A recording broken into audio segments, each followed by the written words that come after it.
Welcome to Successful Parenting, where we, Jackie Rue and Robin Choquette, share practical skills for families to build resilience and healthy connections. As practicing professionals and parents ourselves, we hope this podcast is a resource for parents to grow, reflect, and learn more about themselves and their children. Our approach is simple, tangible, and most importantly, we lead with compassion for the integrity of the families we serve. This podcast should not be taken as medical advice and is intended for informational purposes only. We love our work and we can't wait to watch families gain confidence and open themselves up to new ways of successful parenting.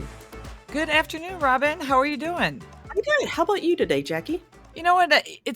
We've had beautiful weather up here in Chicago for the last week, and it has been lots of sunshine, lots of 70s, and I have found myself 70s? Yeah, we've had 70s, a lot of, a little bit, some 80s, but the weather has been pretty nice. We've been pretty lucky these last couple of weeks, so I've been enjoying it. I'm older than you, and we all know this, and you've reminded me and our listeners, and I'm like one of those old weather channel type of people, and I watch the weather. It's supposed to be 100, I think, Sunday or Monday here. It's funny. I actually have you just made me think of a funny story. When I was parenting my younger children, my oldest daughter, and I don't know if anyone listening has more kind of stubborn type children, but my older daughter is very strong-willed. And I remember one time we were at a family's house in Indiana, and I was really frustrated with her. She wasn't listening. She was just kind of pushing every one of my buttons. And I remember I put her in a timeout.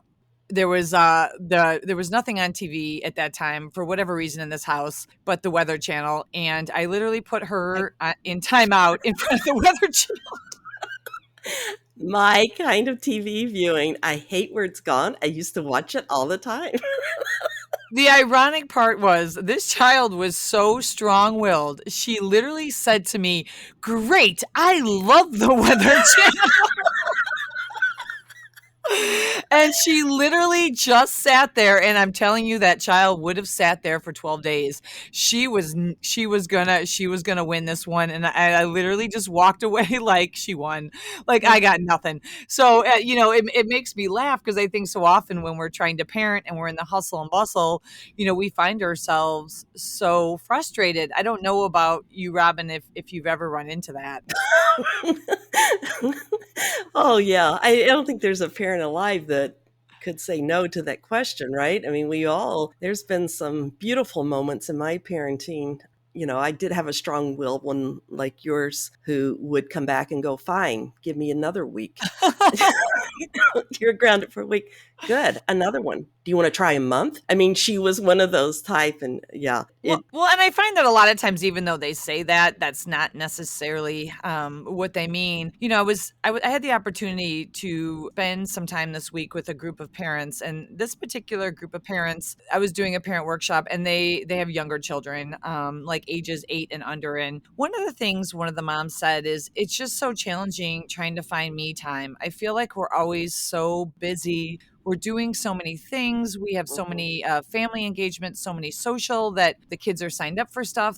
And the mom said, I just don't have a lot of me time. And it was, it led to a lot of really interesting conversation. Yeah. I was talking to a parent, in fact, I think it was earlier today or yesterday. They're, in the medical field, and they said, I've lost my hobbies because all of my time is spent mothering, taking care of the household, doing that. And they were saying, I've lost myself. I don't think I have hobbies. I realize I don't have those because we're just so busy. Well, and that's going to lead to me introducing our guest co-host today. And it is Robin. She is someone I have known and admired for a long time. I've known her and her husband, I want to say, for about 10 years. But one of the things that I most admire about Mia Sanchez, who is going to be on here today, is her and Andrew have 2 small children, and they both work, and yet they find lots of time for family time. And so they really don't they're very mindful of what they bring into their home, and they're very mindful of, how they spend their time when they're not working and as a family. And so I thought it would be really great for us today to have a conversation with Mia and really start to get some advice from her and some understanding in her of her experiences. Excellent. Let's get started. Miss Mia Sanchez, tell us a little Hi. bit about how are you? How are you doing? I'm doing really great. It sounds like everyone here is doing really awesome too. So yeah. How has it been? Can you tell all the listeners as well as Robin just a little bit about your family, kind of your role, your job, just whatever you want to share? Tell us about you and who you are. Yeah. I'm Mia Sanchez. So I am a school social worker. I work at Cary Grove High School. My husband is a therapist and he works in private practice. My son Manuel is 4 years old, and then Aurelia, she's going to be 3 in December. We spent a lot of family time together, and it was funny because when you were both talking about independent, strong-willed, that's definitely Aurelia.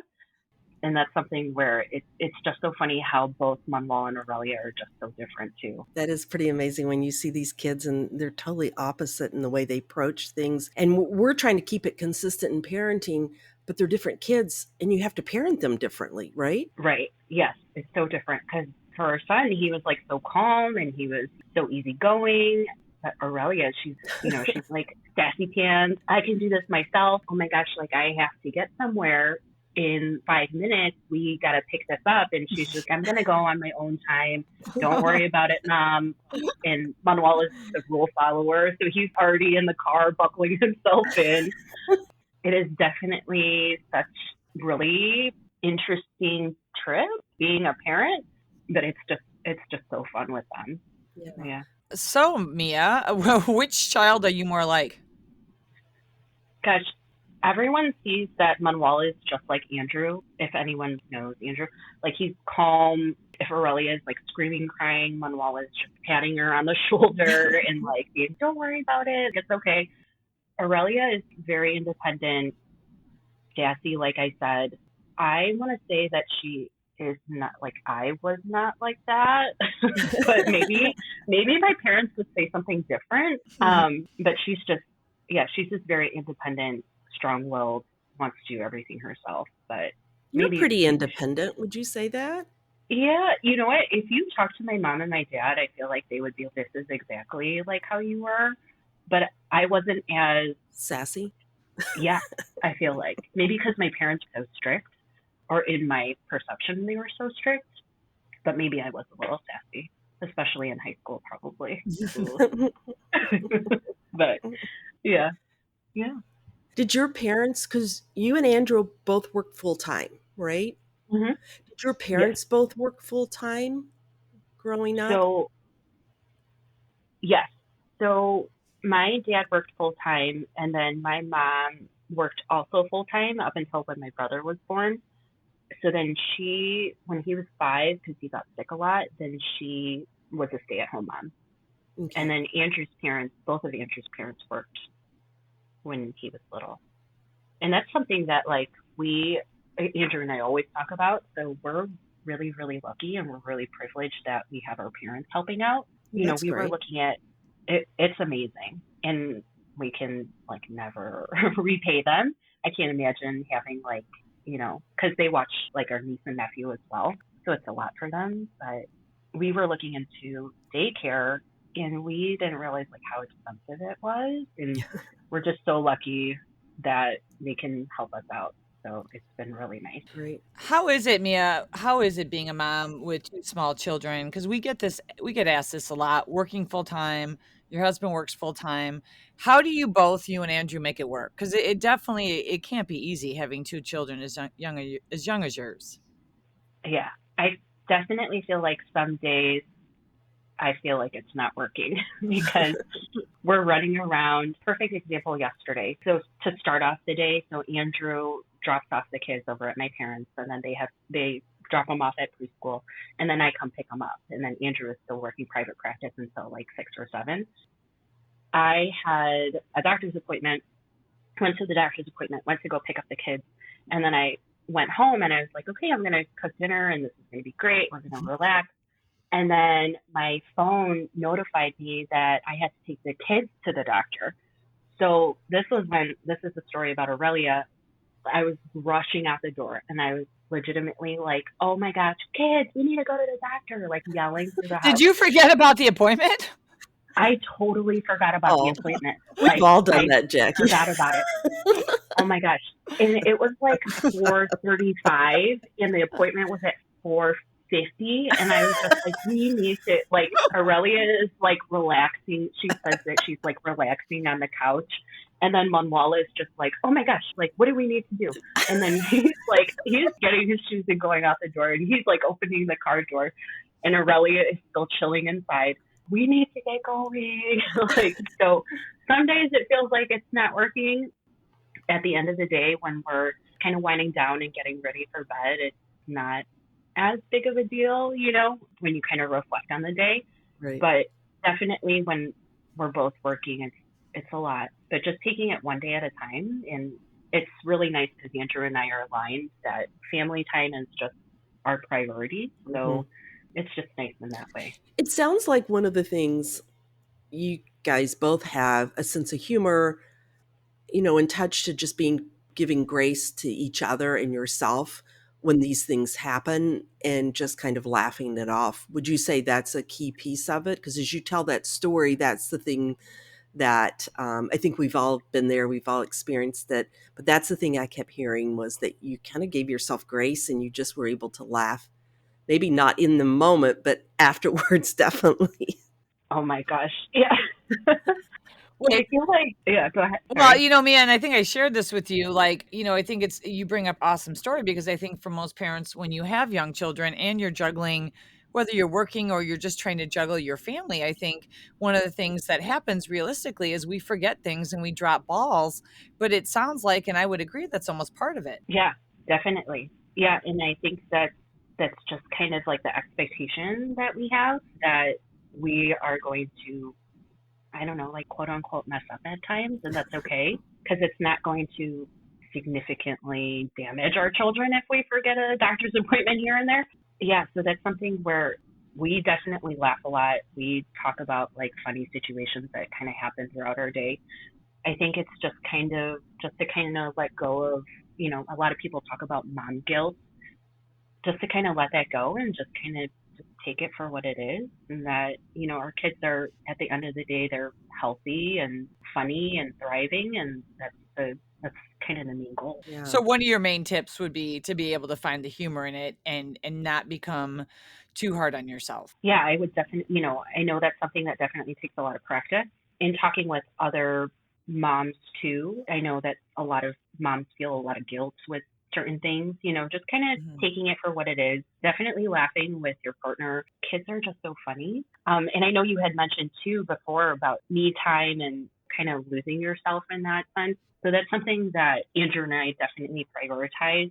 I always tell my kids that, okay, I'm going to go work out in the morning. I don't like hide it from them or any of that. I know some parents are just, I feel so guilty when I go work out or go take time for myself. Hmm. So that's something that we just communicate to our kids that it's just healthy to do this and it's just healthy just to have some sort of self-care too. So that's something that we communicate with them and just kind of take that hour just for myself, which I think is really good too. But just kind of making sure that if we're taking care of ourselves and our kids and whatever happens through our day with what our kids are kind of going through, it's going to be a little bit more manageable, especially when we're both working and have small kiddos too. Yeah. What would you say are some of the obstacles? It sounds like, some of those things that a lot of parents struggle with is self-care. It sounds like you guys have really worked hard on that. I know it's never perfect, but what's another obstacle or difficulty that you find parenting right now in today's world?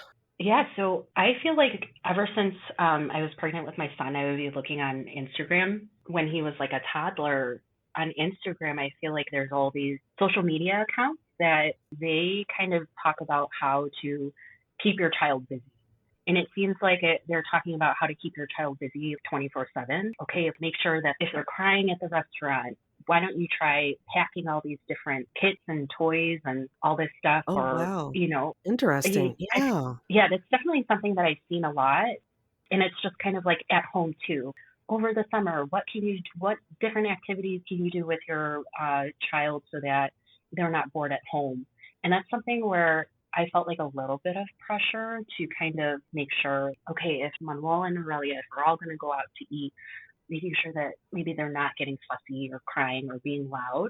And that's something that I've definitely had to readjust because they're 4 and 2. Like Andrew, Andrew always reframes it.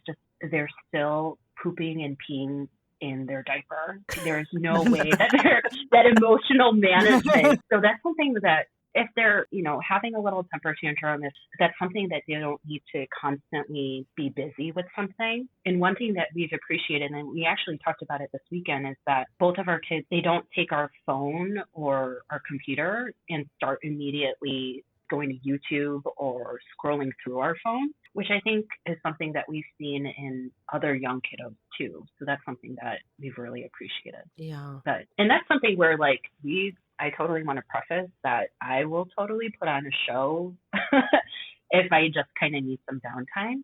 But that's something we're just kind of being wary of that too. Very Yeah, conscious. you mean like a TV show? Oh yeah, like I put on a TV show yesterday because when we got home from our doctor's appointment that we almost missed, I just had to throw something in the oven, otherwise they were gonna be super hungry. So I just had to make something quick for dinner. So I just put on a TV show. Yeah, and I like how you said that because I notice that, Mia, we've talked about too, a lot of times when I go to restaurants and whatnot, or even, we talked about this in some of our previous episodes, we'll see whether it's a restaurant or a waiting area, kids and everybody's on a phone or an iPad. And I think the intention is definitely, like you said, to keep them quiet. The concern is kind of maybe allowing them to have that time where they don't have that device and maybe they will misbehave or maybe they will need to turn to something like books or coloring. I think parents do say that. They're saying, but these screens give us such a break. What led you to make the decision not to have the screens be the go-to? Yeah, so that's the thing. So we were out at Costco and we noticed that with other little kids, our kids were pointing at things and just kind of noticing the environment. Mhm. While we noticed some other kiddos, they were they were watching a show. Especially with working full time, having 2 small kiddos, I totally get it. But that's something where we wanted our kids just to kind of be present and just kind of be with us in whatever we're kind of doing in that day. And that day was going to Costco. I know it can be hard, especially Manuel. He's looking at this big playground at Costco, and he's just I want to buy that. And at least with him, no, we can't get that. It's not a big temper tantrum, or he's not emotionally heightened if we say no.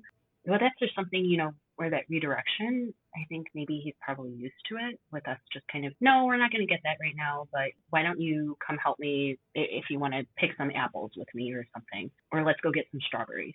It's just kind of nice because then they're just present with us in the activity that we're doing, even if it's as simple as getting groceries. So I like how you said that. It's almost like using a form of distraction to kind of take them to the next place. And they will move through if you kind of just, it's based on how you respond. When we were talking about, devices in younger children in earlier episodes, one of the things that came up in my research is early age children are exposed to a lot of tech.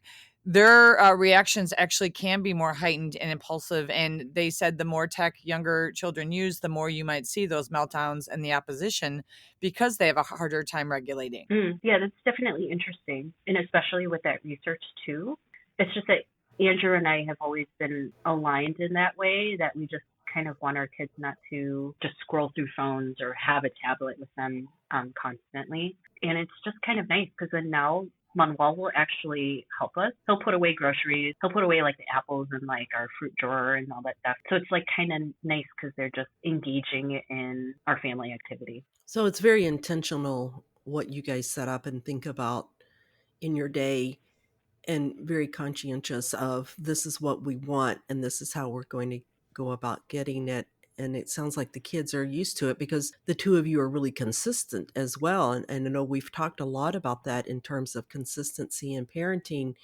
If we get that, it seems as though the kids do respond less reactive, right? They are more, expecting he may not be happy, but that's kind of his expectation that will happen. and then we'll move on. I may be sad, I may be disappointed, but a big reaction doesn't happen. Yeah, I would like to give myself credit and say that it's intentional all the time. But I think a really, really big thing is kids are so unpredictable, and especially with like parenting now, everything, I feel like parenting is just adapting to everything that kind of comes along. And that's something where for me, it's more of like my emotional management and how I react to things. And I think that's more of the thing that is kind of most important. Because if I'm reacting in a big way, I feel like that my kids are going to be reacting in a big way too. So more of it in that way, like if we're not going to have tablets at Costco while we're grocery shopping, if they do have some sort of emotional outburst or anything like that, then that's something where I'm in the state of mind where I can deal with that and I can help them kind of work through that. So it's just kind of, I guess, intentional in that way that I want to react in a way where I can kind of help them through that, if that makes sense. Sort of expecting it to happen and being prepared of how I'm going to ride that wave versus reacting. Because I know when I'm embarrassed or angry or frustrated, I wasn't reacting in a way that would really help kind of calm the situation down. So I definitely Hmm. get that. Well, and Mia, I like how you kind of like alluded to, you're almost teaching them how to regulate through allowing them opportunities to get frustrated and kind of regulating with them, co-regulating with them. And I like how, you're not trying to kind of prevent it, but you're allowing natural reactions to happen and then teaching them. And so I think that that's really powerful because so often we spend time trying to, distract kids away from emotions and feelings. Hmm. That's not really giving them those opportunities to learn. Right. Yeah. And I feel like that's super helpful too. Like when we are having them be present in their environment too. So not being on electronics or social media or anything like that, because then they can experience those things and we're there to kind of help guide them through it if they need it. And granted, like some days it is going to be really hard. Sometimes I get really frustrated with them. And if there is something where I think that I need to work on better, even though they're four, like Manuel is four and Aurelia is two, I always have a conversation with them. Like, I raised my voice a little bit. I'm sorry that that happened, but this was really frustrating. And just having that follow up conversation with them, even though they're four and two. And sometimes their reactions are pretty funny because then they'll be like, okay. And then they'll like leave and go to the basement and play with their toys. But that's something that we definitely practice and acknowledge, and it's humbling at times, but I think that's something that is just really important to us as a family. So you're a social worker, obviously understanding child development. Do you put any extra pressure on yourself because of your education, your knowledge, and the work that you do? Because I hear a lot of parents who's in, this field like us, they will say, I feel like I should know better. Or other people have said that to them, like you should know better. You're in the business. You should know how to respond. Do you ever find that you feel that pressure? I feel like this is like just a really interesting question. I feel like that there is pressure, yes, but it's also being in this field. I feel like that parenting, there's so much that is out of your control. And it's just more of like the management of those out of control situations. Because I feel like you can put boundaries and consequences into place, but sometimes your kids are just going to do whatever they want, Mhm. So it's just kind of, how do we have that consistency? How do we kind of keep those boundaries in place as well? So yes, I feel like that there's more extra pressure in regards to both of our parents. So both of our parents are first generation. I feel like that there's more pressure in that sense. So my parents are Vietnamese, and that's something where I've just noticed, sometimes just some extra pressure with that, just raising both of my kiddos. Mhm. But yeah, yeah. What, Mia, as we, this has been really helpful. And you're following a segment that we really did on technology and parenting. And some of what you said has made me think a little bit. When you do, and I do know you and Andrew pretty well, and I love that you use humor in your parenting and just day to day. What would you say if you could think of just a funny parenting story to share with us? What would you say? Do you have any funny parenting stories that you and Andrew just had to sit back and laugh? Oh my gosh. Yes. So I feel like I have so many, but a more recent one. Manuel is fully potty trained. Aurelia is getting there. And they help each other go to the bathroom, which I think is really nice and funny at the same time. But I was upstairs cleaning something because they had like spilled something upstairs. And then Manuel and Aurelia were in the bathroom downstairs. And then all of a sudden I hear, Mama, there's poop juice. And they were drinking like juice boxes at the same time. So I was just like, what is going on? So I'm freaking out and I'm like, don't touch anything. Get it out of the bathroom. I don't care what is going on. So it's just, I had like a freak out moment. I thought there was going to be like, the bathroom was going to be a mess and I'm going to come into this like horror scene. And it was just like super awful. But I come down and Aurelia did a number 2 in the bathroom. And that was like one of the first times that she had done that because she's been going number 1. But it was really great. So I don't know where she got that word from. I have no clue. But my freak out was not warranted, I guess. Right. In your mind, what you can create and then what happens. True. That is so true. Well, what does successful parenting mean to you? So I feel like successful parenting, what that means to me is just the management of my emotions and my stress. And if I can manage that and just kind of help my kiddos through whatever they're going through, I think that's definitely successful parenting.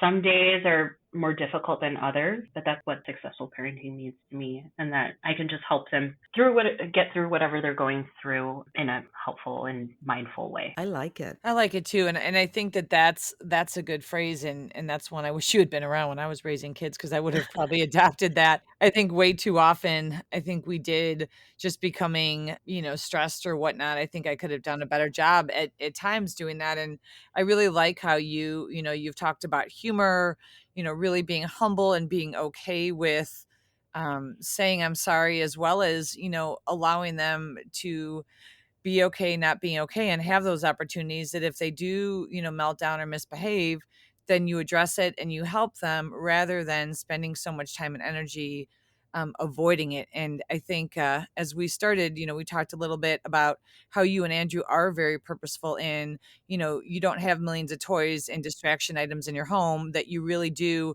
kind of keep it simple. And I love that about both of you, that, you don't feel like they have to be in millions of activities and you're going to every social engagement that comes up. But I think you both really do truly prioritize just that family time and keeping things simple and slow. Mm-hmm. Yeah. Sometimes when I come home from work, like they'll be playing downstairs and then it'll be really, really quiet. So I'll just like look around.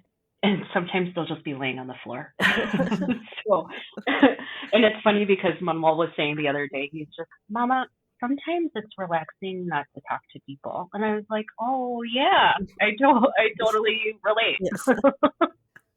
Yes. Yeah. Well, thank you, Mia. I absolutely love this. Yeah, thanks for having me. I love it It's too. so And I fun. think this is going to be helpful, for parents that do have young children and even older children, because I think so often, we do have that parental guilt and we want so much to, fill our kids and make sure our kids are competitive with other kids and they're not missing out, that FOMO, fear of missing out. And I think at the end of the day, having kids that are adults now, I realize all those different activities and being busy, at the end of the day, that doesn't, our kids don't miss out. I think it's that quality time and the time we spend as family of what our kids really remember. Mm-hmm. Yeah. Perfect. Thank you so much. Thank you. Yes, we will talk to you soon. And hopefully you guys don't have any appointments that you missed tonight. And hopefully this can be a little bit of a carefree night. But thank you so much for joining us. And thank you, listeners. And we will see you next week. Thanks, everyone. Bye, Jackie. Bye, Mia. Bye. Bye. Thank you for joining us, and make sure to subscribe and like us to catch our next episode, where we will take you on a journey to find new ways of successful parenting.